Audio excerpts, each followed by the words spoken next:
Salut tout le monde, donc là c'est Thomas, première micro-aventure pour moi, donc ce sera en kayak cette fois-ci.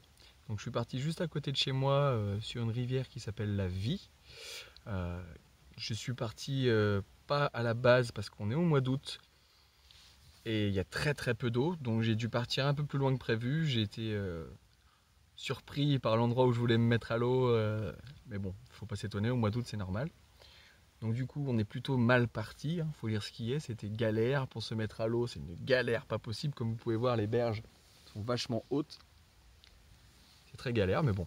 Donc on est parti pour 2 jours avec un bivouac cette nuit. On va essayer de faire au mieux possible. Et voilà, il n'y a rien de plus, donc let's go. Le problème principal c'est que la GoPro s'est déchargée dans le sac. Elle s'allumait dans le sac, donc du coup il n'y a plus de batterie dans la GoPro. Donc les images en cours de route, il n'y en aura pas beaucoup. On va faire ce qu'on peut, c'est parti. Donc j'ai fait le cadre à l'arrache avec le téléphone. Donc le téléphone qui a aucune protection contre l'eau et qui n'est pas attaché. Donc la Vie elle part de vachement loin. Moi je me suis arrêté à la Chapelle Paléo à côté de chez moi. Là où il y a un super festival qui s'appelle le Festival Gratte-moi là. Festival assez punk, organisé par une petite équipe super cool. Ça fait 30 ans que ça dure, c'est absolument génial ces gens là. Et donc du coup je suis parti de là-bas. On se dirige jusqu'à Apremont, donc on va passer par un grand lac, une grande retenue d'eau avec un barrage. On essaiera de passer le barrage avant la nuit pour faire le bivouac après le barrage. Comme ça on est tranquille demain matin, on n'a que de la rivière à faire, on n'a pas besoin de marcher. Certainement des collègues qui vont nous rejoindre à l'apéro ce soir. Parfait. Donc grosse préparation quand même pour ce trip, parce que c'est le tout premier. Donc il a fallu tout acheter, les sacs étanches, tout le matériel. Donc si tu veux te lancer là-dedans, tu en as environ, je pense, pour 500 € en tout. Histoire d'être bien équipé et de ne pas avoir trop de surprises. Après j'ai été sur calcul itinéraire pour calculer les kilomètres et compagnie. Calculitinéraire.com ou .fr, je sais plus. Donc toutes ces idées là je les ai prises sur les YouTube de Aventure Kayak et de Objectif Aventure. Donc ils donnent beaucoup d'infos sur les sites pour se préparer, quoi acheter, etc. Du coup c'est hyper utile pour faire les trips. Donc les micro-aventures vous pouvez en faire tout autour de chez vous. Moi, ça fait déjà la deuxième sortie que je fais, mais c'est la première sortie où j'y vais la nuit et que je pars tout seul surtout. Donc ça coûte que dalle. C'est écologique parce qu'évidemment on ne voyage pas à l'autre bout du monde pour se taper un trip, ça c'est plutôt cool. Et puis aussi on découvre ce qu'il y a autour de chez nous parce que moi je suis en Vendée. C'est magnifique quoi, il y a des endroits partout qui sont splendides et sur les rivières c'est les seuls endroits qui sont à peu près inexplorés on va dire. Il y a vraiment des endroits sympas et je pense qu'après je vais essayer à pied aussi parce que je suis sûr qu'à pied il y a des choses superbes à voir et qu'on n'a pas accès en voiture. Donc on va voir un peu tout ça. En tout cas l'endroit est vraiment superbe, là c'est sauvage, il y a des grands arbres partout, c'est vraiment ce que je venais chercher. Donc vous voyez que j'avance à 2 à l'heure, hein. Je prends mon temps, c'est pas la course. Hein. Moi je suis là pour me détendre. Une grande plage. Bon c'est pas du sable, c'est de la bouillasse mais c'est pas grave. Hein. Ça fait un super spot à bivouac. Donc, je pense que c'est pour les vaches. Il y a eu un gros ragondin aussi. Ah ouais là je suis dans un endroit où je pense qu'il n'y a pas grand monde qui passe. Hein.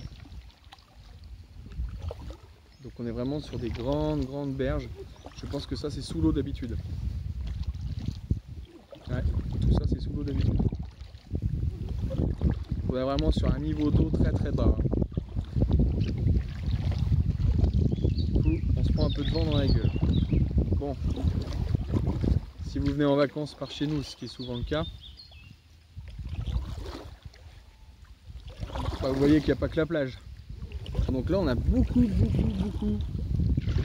d'oiseaux, des cormorans, des canards, des goélands, des mouettes, d'autres bêtes que je connais pas. Pourquoi? Parce que le niveau de l'eau est extrêmement bas et en fait on voit la taille de la rivière normalement c'est juste immense. Donc on a beaucoup de plages partout, des petits îlots qui se forment partout. Et du coup ça donne vraiment un aspect encore plus sauvage au coin, quoi. C'est incroyable. C'est immense. Alors là, pour être bluffé, je suis bluffé. On se retrouve au milieu de plein d'îles, mais vraiment plein d'îles, complètement sauvages, remplies d'arbres et de ronces. On voit même pas les berges, hein, nulle part. Et du coup, il y a une quantité d'animaux, mais c'est hallucinant, quoi. Juste à côté de chez moi, on n'est même pas à 50 bornes, c'est un truc de fou, quoi. C'est la Nouvelle-Orléans, tu sais, c'est les grands marais là, c'est la mangrove, c'est un truc de fou, quoi. C'est magnifique. Alors vraiment, tu cherches du pittoresque, bah là t'en as. Hein. Donc là t'as vraiment des plages. Là tu peux squatter là. Là tu peux passer une après-midi pique-nique, baignade, apéro. Mais évidemment t'es pas un crétin, tu ramasses tous tes déchets à la fin, tu les ramènes. Parce que nous c'est vrai que on le voit trop avec les touristes. Les gens qui profitent des endroits mais qui laissent ça dégueulasse, c'est juste inadmissible les gars. C'est vite fait de prendre un sac poubelle et de ramener ça chez soi, c'est que dalle.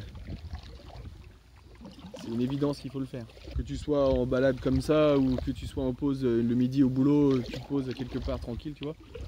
Du coup c'est tellement le bordel que j'arrive même pas à reconnaître tous les arbres qui sont là. Bon évidemment tu as les classiques, hein. Des saules, des aulnes, des fougères en voiture en voilà. Pas mal d'arbres dans l'eau quand même, faut que je fasse gaffe. Je suis sur un kayak gonflable de 2 places là de chez Decathlon. Évidemment, faut pas le déchirer quoi. T'as une branche. Putain les oiseaux font peur des fois. À décoller à côté de moi. Donc tu vois, t'as moyen de te retrouver dans un endroit tout serré comme ça. Tu passes d'endroits immenses à des endroits tout petits, tout mignons comme ça.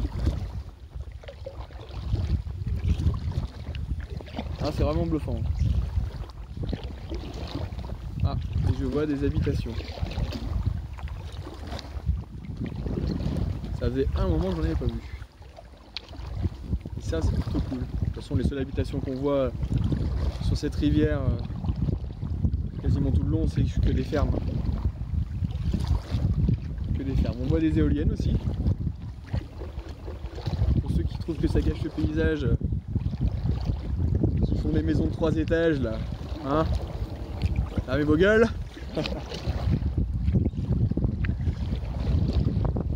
Humour, je précise. Bon alors là, je viens de me retrouver bien dans la merde parce qu'ils ont mis une espèce de truc pour bloquer l'eau avec leur chantier. Et sauf que c'est impossible à passer quoi. Donc j'ai réussi à passer entre 2 blocs là-bas, il y avait un petit espace donc j'ai réussi à passer. Et après je suis passé par la berge et je m'en suis sorti. Mais putain quelle merde. Donc là c'était la petite pause graillon. Manger un petit sandwich parce que j'avais ma petite glacière avec du fromage que j'avais pu mettre. Voilà. Donc je me suis fait un petit sandwich mais j'avais pas la méga dalle non plus. J'avoue que portion très difficile parce que là du coup il y a beaucoup d'eau très large et un vent pas possible. Donc j'en ai chié, j'ai dû rattraper les berges pour longer un petit peu plus et ça s'est mieux passé. Donc là je fume une clope et puis je repars. Let's go. Donc là on arrive vraiment sur le côté lac et bon c'est pas terrible. Il y a beaucoup de courant, beaucoup de vent et beaucoup d'eau. Pas beaucoup de paysages sympas, à part ces petites roches derrière, c'est vraiment joli. Donc je pense qu'il y en a qui plongent un peu partout ici, je vois des petits chemins, donc il y a un chemin qui longe tout le long. Donc on est dans l'endroit qui s'appelle le lac d'Apremont. Et petite anecdote, on est déjà à 2-3 cadavres qu'on a trouvés dans les 10 dernières années ici. Voilà, j'espère que ce sera pas moi le prochain. On voit le premier barrage passé. C'était bien chiant le lac, clairement. Donc là on arrive dans la petite rivière. Dans la vie ça va être beaucoup plus sympa je pense. Là il y avait plein de monde, plein de bruit, c'est un peu chiant. Donc là, go reconfler le kayak. et c'est reparti, on fait quelques mètres, on va se placer derrière le château pour aller attendre les copains pour l'apéro.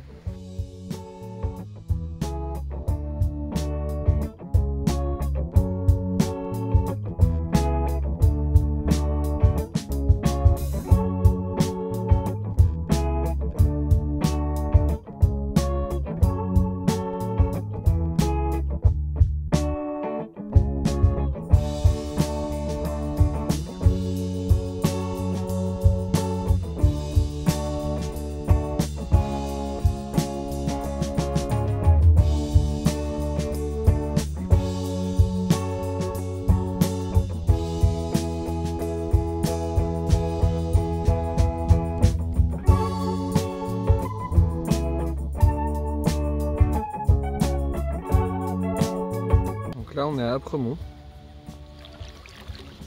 on a passé le barrage, c'est vraiment un village super joli. Il n'y a pas plus d'images avant le bivouac étant donné qu'il n'y avait pas d'eau du tout dans la rivière et que j'ai pas pu avancer plus. Donc mon pote m'a emmené vers un autre endroit où je pouvais me remettre à l'eau un peu plus loin sur la rivière. Et du coup après je me suis dirigé vers mon bivouac où il y a la photo et donc on repart le lendemain matin.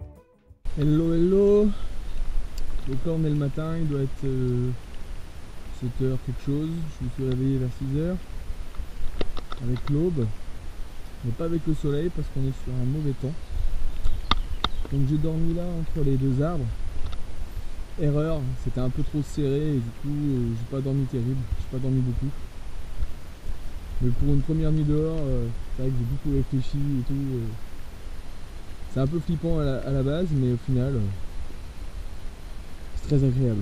C'est vraiment très agréable de se lever au milieu de nulle part comme ça, c'est génial je trouve. Donc les sacs sont presque prêts, je vais essayer de manger un petit peu quand même.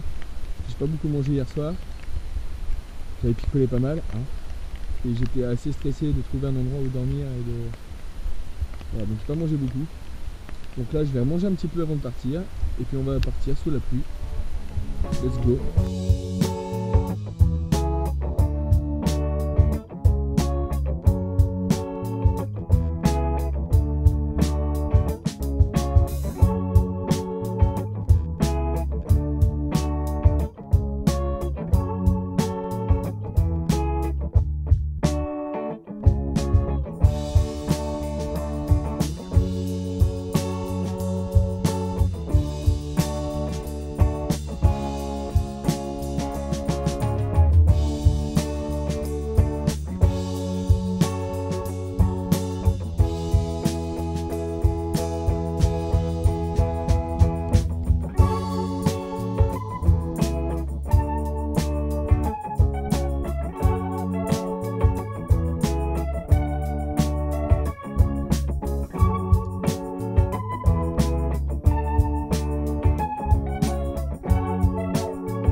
Des viettes.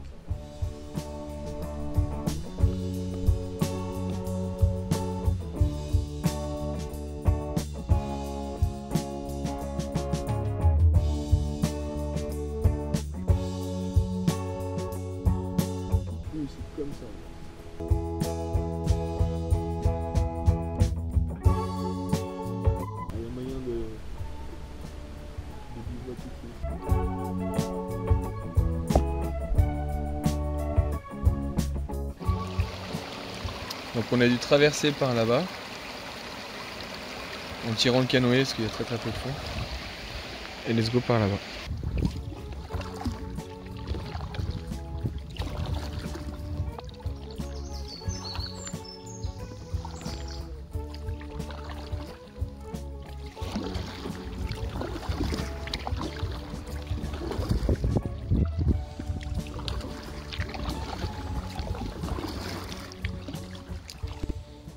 Je disais que cet endroit est quand même exceptionnel. Entre le moulin Gourgeot et Dolbeau, c'est superbe. Il n'y a pas à dire, c'est superbe. Le seul hic, c'est qu'il y a des arbres partout. Et personne s'en occupe. J'avais le propriétaire du moulin du coup qui me parlait hier soir, au moment où je traversais. Et il me disait qu'on ne savait même pas trop à qui ça appartenait des fois, parce que des fois ça appartient à la commune, des fois ça appartient au syndicat des eaux et je sais plus quoi. Donc au final ils se renvoient tous un peu la balle, mais il n'y a pas grand chose qui se fait quoi. En tout cas des arbres comme ça, il y a du bois dessus quoi. Tu peux te chauffer quand même un moment. Donc je pense qu'il devrait... un superbe petit belvédère. Hein. Il devrait faire des appels d'offres. Si vous voulez couper, vous pouvez garder le bois et voilà. Ah bah il y aurait du monde à se battre. Hein. Normalement. Quand on sait qu'il y a quand même beaucoup de monde qui se chauffe au bois. Le prix que ça coûte. Là c'est du frêne. Genre, je sais pas si le frêne c'est trop bon, mais il y en a un gros justement au moulin. Et le monsieur me disait qu'il était trop vieux pour le faire, mais sinon il l'aurait fait direct, c'est du chêne. Il est énorme. Tu te chauffes pendant 3-4 hivers avec quoi. Et justement ça coupe du bois là à côté. Je sens l'odeur de la tronçonneuse et de l'huile de chêne. En tout cas ouais c'est sauvage, il y a pas mal d'oiseaux. Des martins pêcheurs, des hérons, des grettes, des petits oiseaux, des gros oiseaux, il y a de tout. Beaucoup d'arbres aussi différents. J'ai vu des acacias à un moment, des noisetiers, des aulnes, des hêtres, l'épine, des sureaux. Ah, c'est assez varié quand même. T'as des cordes et tout là pour te balancer.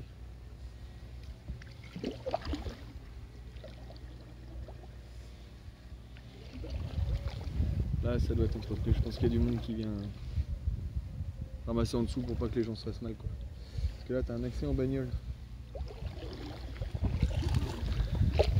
À l'époque on était en mobilette et j'étais tombé en panne d'essence. Ma copine est obligée d'essayer de trouver cet endroit là avec la bagnole. Elle n'avait pas le GPS. Ah, elle est venue me chercher les endroits. Ma pauvre Julie. À chaque fois qu'on passe, les oiseaux s'envolent. Hein. C'est systématique. Jusque là physiquement ça va. J'ai eu mal aux épaules quand même hier sur ce putain de lac là. À ramer dans le vide. Ce matin ça va, tu sens que ça tire aux épaules mais c'est supportable. Puis là c'est vraiment très agréable comme eau. Très calme, ça avance bien. C'est joli. Et donc après on va arriver... Là donc Dolbeau c'était à Saint-Mexan, on est au niveau de Saint-Mexan-sur-Vie. D'après-Mont on est passé à Saint-Mexan, ensuite on va arriver à Comquier. Et de Comquier on ira au Fenouillet. Et c'est au Fenouillet que ça va devenir chiant. Parce qu'on va retrouver de la rivière vachement large, dans les marais, donc avec rien autour. Et donc gavé de vent certainement. Là je suis wild. Hein. Ah là mon côté animal il ressort, hein. Je vais plus le fennec là. Ah c'est trop bien. Tout le monde s'en fout, je suis tout seul. Pas les poissons qui vont râler. Hein. Alors là toute cette zone là elle est curieuse parce qu'il y a des... Il y a comme des sous-sols en dessous des racines. Je sais pas si on voit. Derrière moi là-bas. On voit Il y a tout un souterrain sur les deux berges d'ailleurs. Il va y avoir des ragondins. Alors on entend tout le temps des bruits de moteur ce matin. C'est les pompes pour l'arrosage des champs. C'est bien, parce que du coup ça veut dire qu'ils le font à des bonnes heures, donc c'est valé. Mais ouais, hier j'ai rien filmé à l'apéro avec les copains et puis toute la partie stressante de trouver un endroit où dormir, sachant qu'il était déjà tard et que la nuit tombait et que j'étais un peu bourré. C'était pas très malin ça. Mais du coup j'ai trouvé assez rapidement, heureusement. Clairement les arbres étaient trop serrés et du coup j'ai pas bien dormi, mais bon. Voilà. Il y a les vaches qui boivent là. Ah, vous avez une barrière pour boire le coup. Et vous mettez la tête dedans, au calme. Et toi tu chies là où tu bois toi. Alors toi t'as tout compris. Ah, vous êtes jeune vous. Oh oui.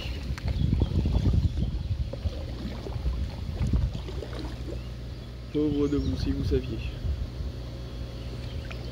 Je tiens à dire que je ne suis pas responsable, je ne vous mange pas. Regardez comme elles sont belles les jeunes vaches.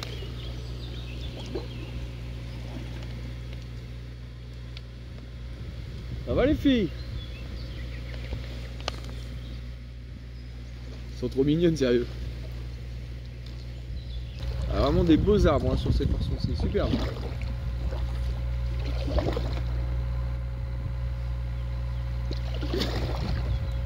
Un petit peu moins sauvage que ce qu'on avait jusque là.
Voilà, sur une partie différente.